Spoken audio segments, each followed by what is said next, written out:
Assalamualaikum warahmatullahi wabarakatuh. Waalaikumsalam. Hai teman pemilih, ketemu lagi nih bersama Aras Triana Putri dalam podcast Andun Berkabar KPU Provinsi Bengkulu karena setiap suara itu bermakna.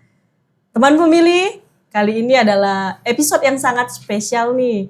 Selain kita masih dalam suasana Idul Adha dan Aras juga mewakili keluarga besar KPU Provinsi Bengkulu mengucapkan selamat Hari Raya Idul Adha 1447 Hijriah kepada teman pemilih yang ada di rumah. Teman pemilih, episode kali ini episode yang sangat spesial karena pada episode kali ini kita akan mengangkat tema mengenai penguatan SDM dalam menghadapi pemilu 2029. Dan di studio podcast kita juga sudah kedatangan narasumber yang pastinya sangat kompeten untuk membicarakan tema kita pada hari ini. Dan beliau merupakan anggota KPU RI. Langsung saja Aras perkenalkan Bapak Dr. Parsadaan Harahap SPMSI. Assalamualaikum warahmatullahi wabarakatuh Bapak. Waalaikumsalam Mbak Aras, para pemirsa sekalian. Selamat sore kepada kita semua. Dan saya juga mengucapkan selamat Hari Raya Idul Adha kepada para pemirsa. Teman pemilih kita yang ada di rumah ya Pak, ya lagi dalam suasana Idul Adha. Iya. Mungkin lagi ya, pada motongin juga, masih ada yang motong sapi gitu? Iya mungkin ya Pak ya, masih belum selesai dengan sapinya berkurban. Iya bisa jadi nih Pak.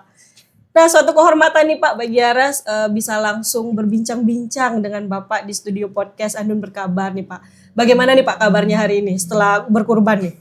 Alhamdulillah, kebetulan memang saya juga hadir di Bengkulu ini dalam rangka merayakan Hari Raya Idul Adha. Dan tentunya bersilaturahmi dengan sanak saudara yang ada di Bengkulu. Dan alhamdulillah bisa juga hadir di podcast milik KPU Bengkulu. Dan ini tentunya bagi saya perdana. Perdana walaupun memang sudah lama diinformasikan bahwa KPU Bengkulu sudah punya podcast. Alhamdulillah bisa ketemu dengan semua, di samping Aras juga kru-kru yang mungkin tidak kelihatan di kamera ya. Betul Pak, banyak kru-kru kita yang... Ya banyak sekali, ada 10 krunya nih, 11 krunya. Terima kasih nih Pak, di sela-sela kesibukan menyempatkan untuk datang ya, di studio podcast. Saya juga terima kasih sudah diundang. Ya Pak. Nah Pak, sebelum kita masuk ke tema podcast kita yang saudara sebutkan tadi nih Pak. Boleh nih kasih kesan-kesan dulu nih Pak terhadap podcast Andun Berkabar KPU Provinsi Bengkulu. Ini dari beberapa podcast yang pernah saya hadiri di beberapa provinsi, kabupaten juga pernah ya, kota, hampir di seluruh Indonesia ya. Ini memang tempatnya yang paling unik menurut saya. Jadi tempatnya ini berada di pojok ruangan dan view-nya kaca dengan alam terbuka. Mudah-mudahan di kamera kelihatan ya situasi realnya ya. Kelihatan Pak untuk di jalan. Situasi real, ada kelihatan pohon-pohon ditiup angin. Terus ada bendera-bendera partai politik. Mungkin kelihatan di kamera ya. Ini memang sangat unik dan menarik menurut saya. Langsung untuk pemandangan di luar langsung kelihatan. Iya langsung kelihatan. Kita juga kalau mau lihat keluar bisa gitu. Jadinya fresh ya Pak ya. Fresh, healing juga lah. Oh sekaligus healing. Lihat pemandangan kan. Oke Pak. Nah Pak, kalau ada kata pepatah yang bilang tak kenal maka tak sayang kan ya Pak ya. Mungkin dari teman pemilih ada yang ingin mengenal Bapak lebih dekat. Boleh nih Pak diceritakan dulu background Bapak ini seperti apa. Aras persilahkan Pak. Ya jadi sebenarnya kalau latar belakang ya. Saya sebenarnya hampir 30 tahun di Provinsi Bengkulu. Ya baru kurang lebih 4 tahun ini aja lah keluar dari Bengkulu karena ada tugas di KPU RI. Jadi sebenarnya kalau secara faktualnya saya ini background utamanya memang penyelenggara ya. Sejak tahun 2003 kemudian sampai 2008. Kemudian 2008 sampai 2013 sebenarnya saya berada di KPU Provinsi Bengkulu. Artinya saya juga pernah berkantor di gedung ini. Di kantor KPU ini ya Pak ya? Sejak 2003 sampai periodenya 2013. Walaupun saya di KPU sampai 2012 sebenarnya. Karena 1 tahun terakhir tidak saya habiskan masa jabatan karena waktu itu di 2012 ada undang-undang yang membentuk bahwa Panwaslu itu menjadi Bawaslu. Jadi yang dulunya pengawas pemilihan umum berubah menjadi Badan Pengawas Pemilihan Umum dengan undang-undang baru di tahun 2012. Maka waktu itu setahun sebelum habis masa jabatan saya di KPU Provinsi, karena di kesempatannya kan saat itu ya, saya mengikuti seleksi di Bawaslu Provinsi yang memang sudah menjadi badan permanen. Alhamdulillah diterima dari 2012 sampai 2017. Jadi belum habis di KPU. Setahun ya. Dan udah saat ikut itu tes ya, Pak? saya ingat saya ketua juga, ketua KPU Bengkulu. Ya, Pak. Kemudian saya ke Bawaslu 2017, saya seleksi lagi. Alhamdulillah diterima juga di tahun 2017 sampai tahun 2022. Ini kantornya di dekat sana tuh, di seberang nggak jauh dari KPU juga. Iya. Kantor Bawaslu kan? Untuk kantor Bawaslu Di ya, Pak. Simpang Harapan itu. Nah, kemudian di tahun 2022 kebetulan ada kesempatan ya. Saya coba seleksi dan alhamdulillah bisa masuk di KPU RI. Jadi saya KPU, Bawaslu, KPU lagi. 2 periode KPU, 2 periode Bawaslu, dan akhirnya ya, naik ke KPU RI alhamdulillah. ya, Pak ya. Jadi Alhamdulillah. ya itu namanya perjalanan hidup. Jadi sebenarnya kalau perkenalan saya sih saya lebih mengenalkan diri, memang latar belakangnya sebagai penyelenggara pemilu. Walaupun memang secara aktivitas sebelum itu ya kalau orang bilang sih aktivis lah gitu. Sebelum KPU tuh saya aktivis, pernah ketua Senat, ketua HMI, termasuk ketua KNPI Provinsi Bengkulu. Berarti dari muda-mudanya sudah sangat aktif Bapak Iya, ini ya, Pak jadi ya. saya ini dari dulu memang aktif kantong tipis. Oh gitu, Pak. Aktivis. Oke nih, Pak. Nah, jadi tadi udah arah singgung sedikit mengenai tema, kalau kita akan ngangkat tema kita penguatan SDM Iya, KPU iya. dalam menghadapi pemilu di 2029. Tapi menarik mengingat Bapak tadi menceritakan sudah menjadi penyelenggara ini sudah cukup lama ya kan ya, Pak? Kurang lebih masuk ke 25 tahun ya. Boleh nih Pak diceritakan ke kita pengalaman-pengalaman berkesan selama menjadi penyelenggara nih Pak? Ya banyak sekali sebenarnya kalau pengalaman-pengalaman yang berkesan, termasuk yang tidak berkesan juga. Yang pertama tentunya saya melihat bahwa menjadi penyelenggara pemilu ini kan bentuk dari kontribusi real kita ya, dalam melaksanakan proses demokrasi. Betul, Karena kan menjadi penyelenggara ini kita mengurusi kontestasi ya, baik itu presiden, wakil presiden, DPR RI, DPD, DPRD, provinsi, kabupaten, kota, termasuk kalau di pilkadanya kita juga mengurusi soal pemilihan Gubernur, baik wakil gubernur, ya Pak wakil ya? gubernur, Wali bupati, wakil bupati dan wali kota serta wali kota. Jadi kontribusi real dalam konteks demokrasi itu yang menjadi penyelenggara pemilu atau pilkada. Walaupun memang kontribusi lain bisa dilakukan. Banyak kesempatan juga yang kemudian menjadi lampiran dari proses demokrasi itu. Menjadi kegiatan-kegiatan terbuka yang bisa diikuti sebagai warga negara atau saat itu saya masih pemuda kan. Saya waktu itu masih umur 30 tahun jadi KPU di tahun 2003. Jadi masih pemuda dan saya memang waktu itu menjabat ketua KNPI Provinsi Bengkulu. Kemudian yang kedua tentunya kesan-kesannya ya jaringan semakin luas karena kita berteman dengan banyak pihak ya, baik itu peserta pemilunya sendiri, peserta pilkadanya, termasuk juga para pemilih ya, konstituen, kemudian juga masyarakat, termasuk juga jaringan kita kepada pemangku kepentingan ya, kepala daerah, pemimpin daerah. Jadi jaringan itu menjadi lebih luas dan tentunya jaringan inilah modal yang membuat kita bisa terus berkembang ya, bisa terus bertumbuh baik sebagai pribadi personal maupun terkait dengan bagaimana kita mengelola lembaga harus perlu kita membangun jaringan yang efektif supaya semua kerja-kerja kelembagaan bisa didukung secara baik. Kemudian kesannya tentunya karena saya ini lama ya menjadi penyelenggara ya, mau tidak mau, suka tidak suka ya, saya sangat paham dengan proses pemilu dan pilkada ini.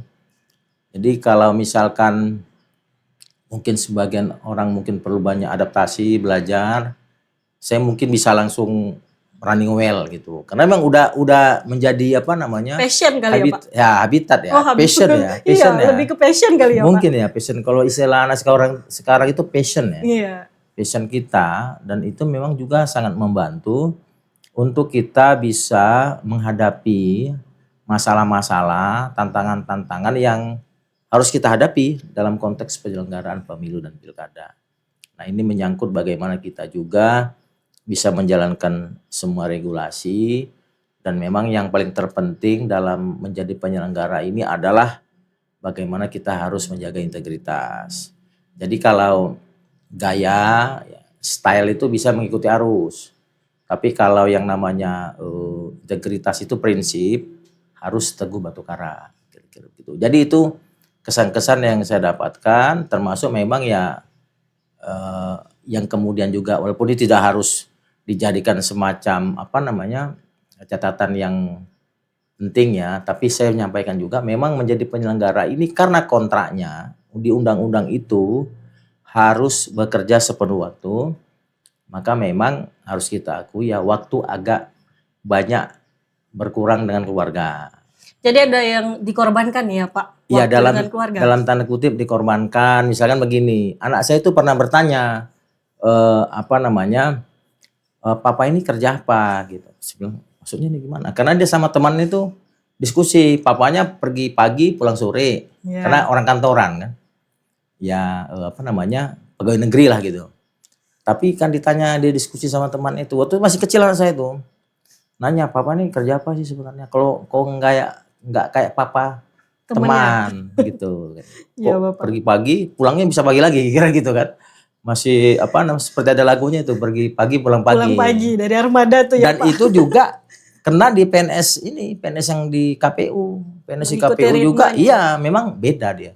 Tidak seperti PNS yang biasa di lembaga-lembaga lain. Mungkin itu kira-kira. Banyak nih pengalaman dari Bapak Parsadaan nih, teman pemilih yang ada di rumah, karena sudah lama nih beliau menjadi penyelenggara pemilihan baik itu di KPU dan juga tadi di Bawaslu. Nah Pak, kalau sekarang di KPU RI ini mengampu sebagai ketua divisi SDM ya Pak ya. Nah, selama pemilihan kemarin kan ini pasca ya Pak, kalau saat ini kita di pasca pemilihan kemarin. Kalau melihat pemilihan kemarin itu gimana nih Pak? Ada kesan tersendiri nggak Pak terhadap SDM-SDM-nya? Iya, saya sih secara mungkin pribadi ya sebagai Kadip SDM, sebenarnya di bawah divisi saya ini ada divisi SDM dan pusat pengembangan kompetensi SDM. Ada dua setingkat eselon 2. Ada Karo, ada Kapus gitu kira-kira. Kalau saya melihat secara faktual ya kemarin ya. Kemudian juga dan itu tidak hanya pada pemilu, karena habis itu karena memang kita di 2024 ini harus serentak, walaupun serentak tahun ya. Setelah pemilu di Februari, kemudian pilkada di November 24, saya harus memberikan apresiasi dan jempol kepada teman-teman SDM kita, terutama yang badan ad hoc.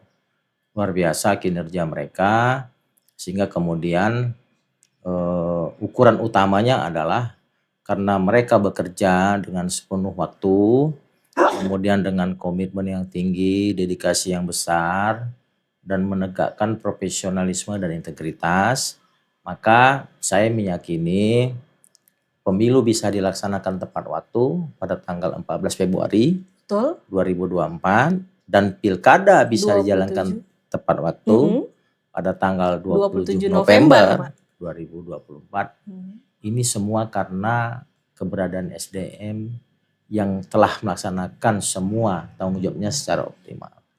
Karena tanpa ada SDM, semua program yang dirancang, yang dipesankan oleh regulasi bahwa misalkan pemilu itu persiapan 20 bulan sebelum hari H, ini tidak bisa terlaksana dengan baik tanpa adanya SDM yang profesional dan berintegritas. Ini penting menegaskan kepada publik bahwa pemilu itu tidak bergeser sejam pun.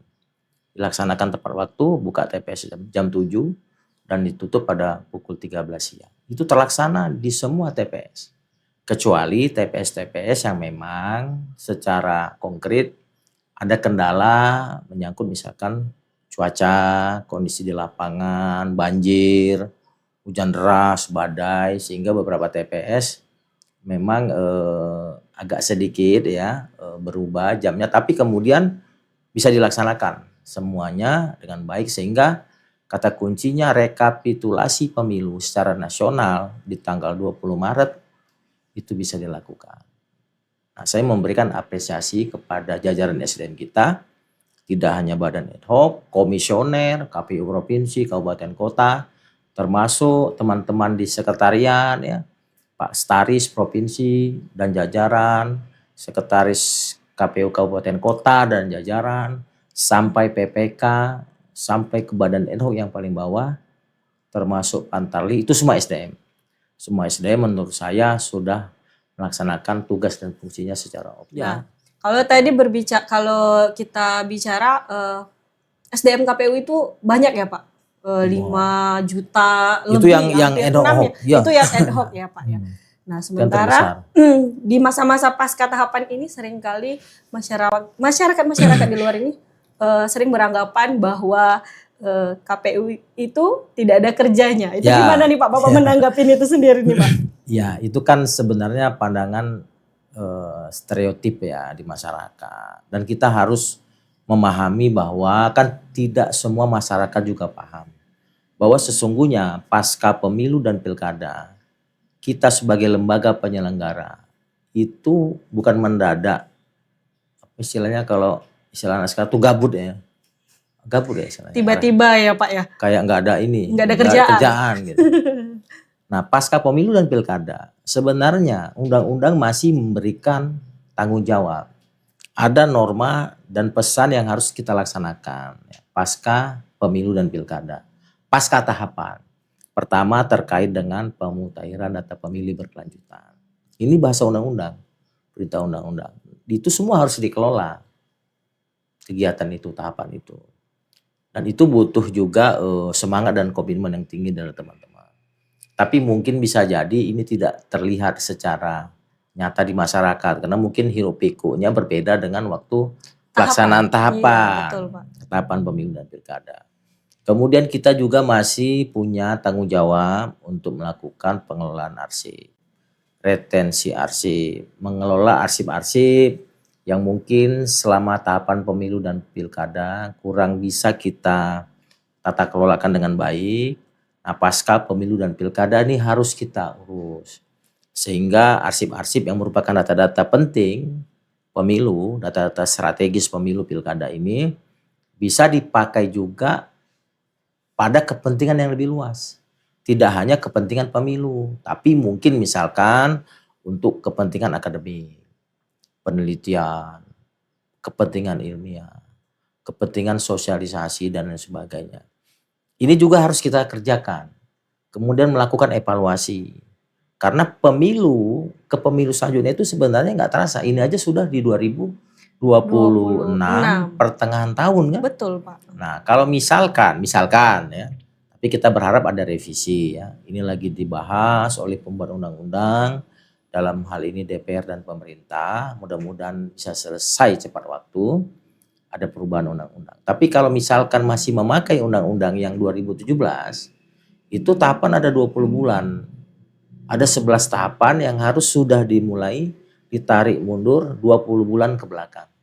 Maka itu hitungan-hitungan kita itu bisa jadi setidaknya di akhir awal 2027 atau pertengahan lah. 28, 29 itu di April ya kalau tidak ada perubahan. Itu kita sudah melaksanakan hari H. Maka nggak terasa ini udah 26. Udah pertengahan 2026. Pertengahan 26, sebentar lagi kita masuk ke 2027. Sudah masuk tahapan lagi ya Pak ya. Artinya evaluasi ini penting. Karena dalam ilmu manajemen itu kan di samping ada planning, organizing, controlling, ada Evaluasi. evaluasi. Betul, Nah, itu penting. Itu manajemen modern ya, evaluasi. Nah, evaluasi inilah yang kita lakukan dan kita memberikan masukan resmi kepada pembuat undang-undang. Dalam hal ini pemerintah dan DPR untuk menjadi masukan. Nah, evaluasi ini kan butuh proses. Karena evaluasi yang baik itu evaluasi yang melibatkan semua unsur yang ada pada kita. Tidak hanya bisa evaluasi di tingkat atas. Misalnya hanya KPU RI. Tapi kita harus mengevaluasi real. dari Mulai bawah ya dari Pak. badan ad hoc, berjenjang, KPU kabupaten kota, provinsi, baru nanti bahannya dibawa ke KPU RI dan melibatkan juga stakeholder yang lain. Baik akademisi, penggiat pemilu pilkada, kemudian juga pemangku kepentingan, supaya evaluasinya sempurna. Ini penting. Nah, jadi tadi saya katakan ada pemutahiran data pemilih berkelanjutan, ada saya katakan tadi retensi arsip, evaluasi, juga ada pendidikan politik.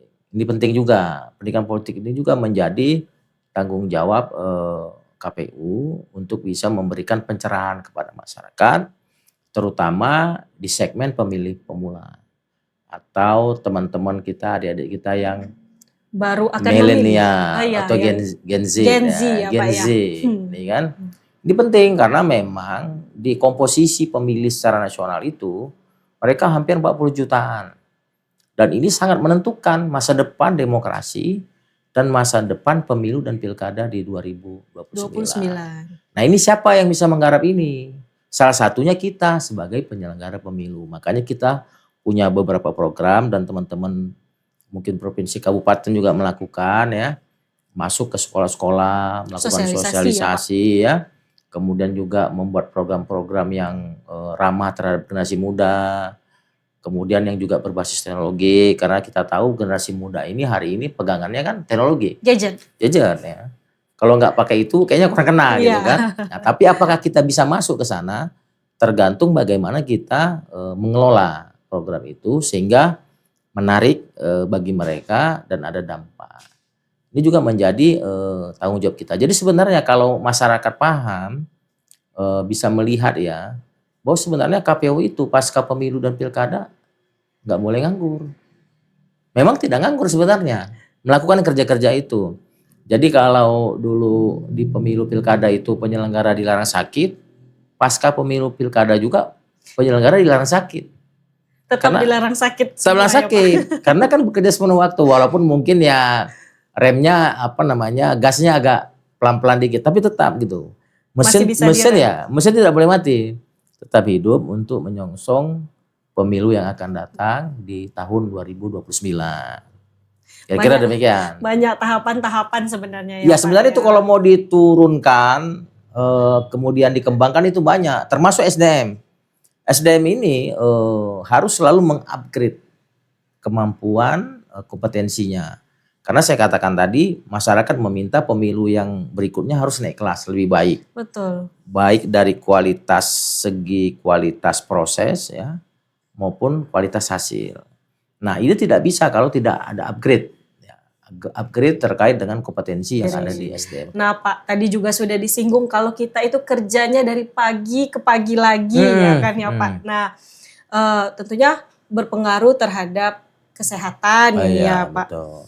Nah, dari Bapak selaku pengampu divisi SDM sendiri, strategi konkret apa nih yang disiapkan KPU untuk menjamin perlindungan kesehatan itu sendiri terhadap teman-teman kita penyelenggara Pak? Ya sebenarnya ini kan sudah kita lakukan juga di pemilu 2024 termasuk pilkada.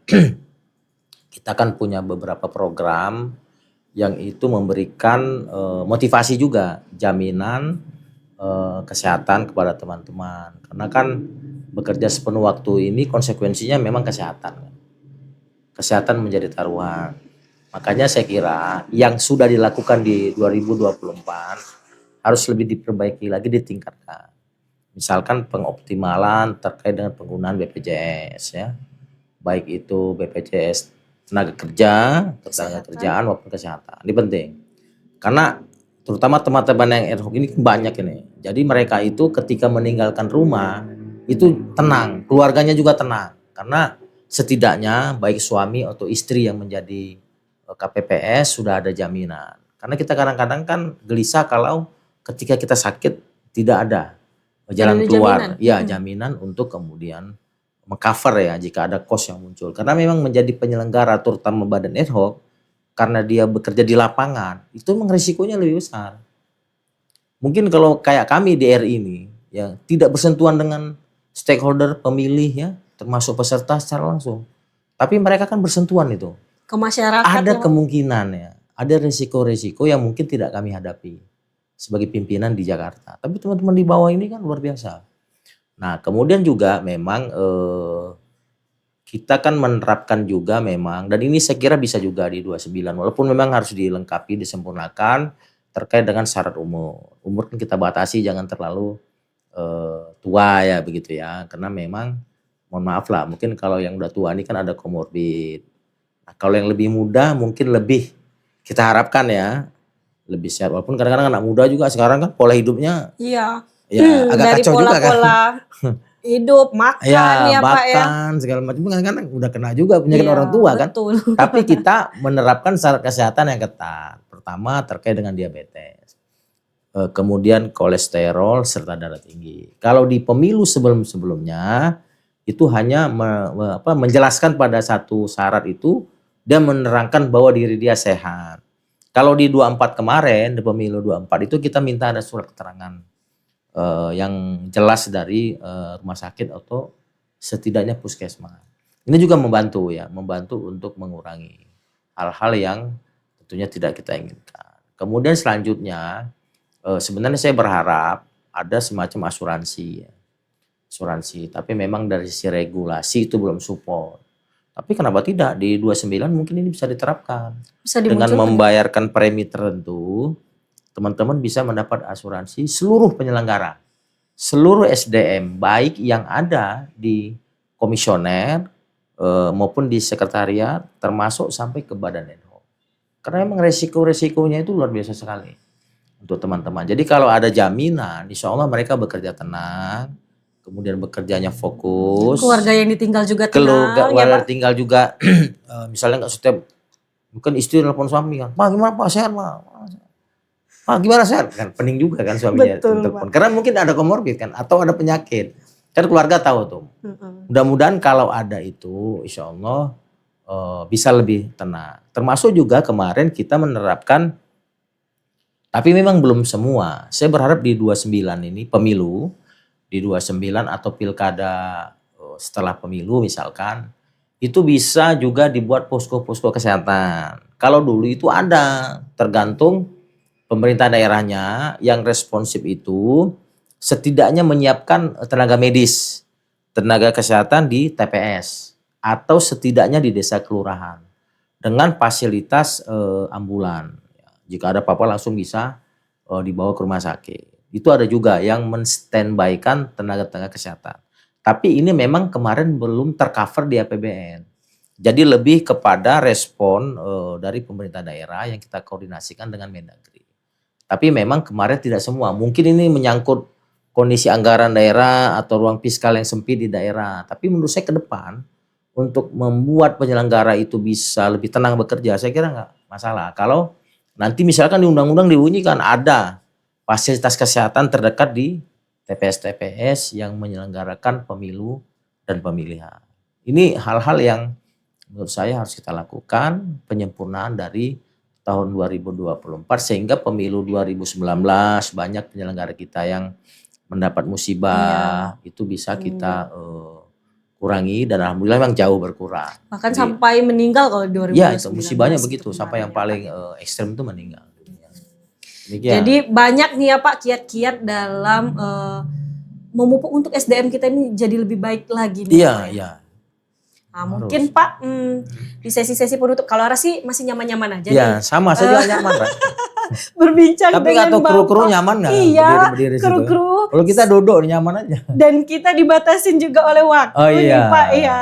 Nah mungkin sebelum Aras tutup ada nih mungkin pesan-pesan Bapak yang ingin Bapak sampaikan baik itu kepada kita penyelenggara SDM-SDM yang ada di bawah ini ya Pak ya. Ataupun juga masyarakat di luar khususnya di Bengkulu. Ya, Boleh, jadi Pak. begini ya. Yang pertama kan terutama kepada internal lah ya, teman-teman penyelenggara SDM ya. SDM penyelenggara baik komisioner maupun teman-teman sekalian. Kita harus menyadari bahwa pasca pemilu dan pilkada kita masih memiliki tanggung jawab. Masih memiliki kinerja yang harus kita pertahankan. Walaupun memang secara anggaran kita semua paham ini nasional kan, ada efisiensi yang harus dilakukan. Tapi kalau tadi saya men-spill di undang-undang itu masih ada perintah undang-undang yang harus kita jalankan, sesungguhnya tidak ada yang kemudian membuat kita harus nganggur dalam tanda kutip atau berpangku tangan sampai kemudian tidak masuk kantor. Ini saya berpesan ke teman-teman yang komisioner termasuk saudara. Maka kemudian sesuaikan kondisi dengan efisiensi dan kreasikan dengan inovasi. Mungkin kalau selama ini kita biasa luring ya pakai daring. Peningkatan kompetensi itu kan bisa daring. Bisa diskusi tematik ya, diskusi-diskusi atau upgrading pengetahuan dan keilmuan yang bisa kita rancang sendiri. Ini patut dan menurut saya harus kita lakukan untuk menjaga agar mesin lembaga ini tidak mati ketika nanti dilaksanakan pemilu atau persiapan tahapan pemilu 29, kita tidak dari nol lagi menghidupkannya. Tidak perlu pemanasan lagi ya Pak ya. Jadi bisa hidup dikit langsung jalan kan, ini penting. Kemudian kedua bagi masyarakat, stakeholder, kemudian juga generasi muda terutama, ini saya mengajak ya bahwa KPU ini membuka diri bagi generasi muda yang sudah memenuhi syarat untuk bisa berkontribusi dalam pemilu dan pilkada ke depan. Berkontribusinya secara langsung. Saya mengajak untuk menjadi penyelenggara pemilu atau pilkada terutama di Badan Enho. Jadi kalau teman-teman sudah berumur 17 tahun atau sudah pernah menikah atau sudah menikah itu bisa menjadi penyelenggara selagi tidak ya misalkan menjadi anggota partai politik, tidak pernah menjadi tim sukses atau tidak terindikasi diduga bermasalah secara integritas dan independensi. Ini saya mengajak karena generasi muda ini menjadi bintang menurut saya dalam pemilu 2029. Karena jumlahnya yang besar, kemudian juga memang sangat menentukan arah politik ke depan. Ini harus dikelola dengan baik dan menurut saya harus diajak oleh penyelenggara pemilu termasuk KPU, ya mungkin Bawaslu juga ya, dari sisi pengawasan. Agar generasi muda ini bisa berkontribusi secara langsung. Jadi mereka tidak hanya menjadi pengamat, tapi bisa langsung berkontribusi menjadi penyelenggara pemilu. Saya berharap seperti itu. Dan tentunya kepada teman-teman yang juga pernah menjadi penyelenggara, terutama Badan Enho, karena memang kalau undang-undangnya tidak dirubah kan ini masih jutaan ini yang akan kita rekrut itu, saya berharap ya masih bisa menjadi penyelenggara lagi karena menjadi penyelenggara pemilu ini di samping ada semangat, spirit, juga kompetensi. Nah kompetensi ini kan tidak bisa dilahirkan dalam 1 atau 2 hari.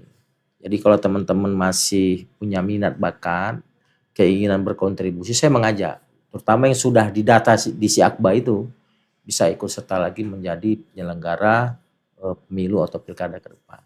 Saya kira itu. Karena yang pengalamannya penting. yang berharga ya Pak ya. Pengalaman yang berharga, itu penting sekali. Baik teman pemilih, itu tadi bincang-bincang kita bersama Bapak Parsadaan Harahap sehubungan dengan penguatan SDM KPU dalam menghadapi pemilu 2029. Mungkin sekian teman pemilih untuk podcast kita pada hari ini. Saya Rastriana Putri dan seluruh kru yang bertugas mohon pamit undur diri. Assalamualaikum warahmatullahi wabarakatuh. Waalaikumsalam warahmatullahi wabarakatuh. Terima kasih Bapak. Sama-sama Mbak Ras. Sama-sama. Kini saatnya salurkan